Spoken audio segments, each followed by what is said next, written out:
จะเป็นลงตกลงแล้วมันยากโลดให้เราพิจารณาเบิ่งคอยภาวนาไปอย่าทิ้งหลักนะให้มีหลักก็คืออุดมการณ์ความตั้งใจที่เดินตามอุดมการณ์ปฏิบัติเพื่อสิออกจากทุกข์ตั้งใจไว้เลยเขามาอยู่มาบวชมาว่าพระว่าโยมเขามาอยู่มาปฏิบัติก็รู้จักว่าเขามาละบาปละชั่วทำดีรู้จักไปจังซั่นนะละชั่ว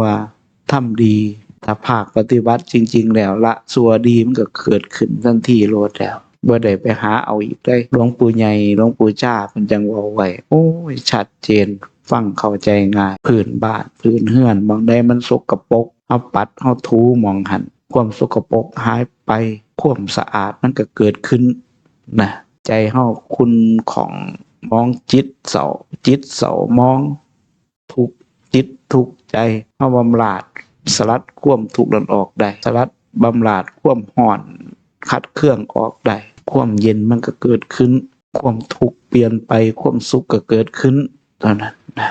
เป็นยังไงหูเหตุของมันการประพฤติปฏิบัติให้เฮาเข้าอกเข้าใจจังซั่นพยายามอย่าสิให้จิตมันส่อทรายซับซ้อออกไปข้างนอกเบิ่งคืองัวคือควายเขามีเชือกผูกแล้วก็ผูกใส่ลักใส่ต้นไม้ไว้มันสิโลดพ้นดึงโลดมันได้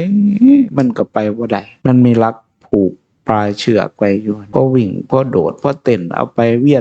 ยนมาบาดกำลังก็อ่อนลงความเหนื่อยอ่อนก็ปรากฏขึ้นสุดท้ายก็ไปบ่ได้ตัวเฮาดึงมันอยู่ตลอดคือกันแล้วบ่ให้อารมณ์ภายนอกมาดึง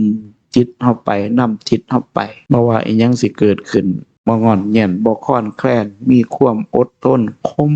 จิตเจ้าของไว้เรื่องของศีลนี่ละ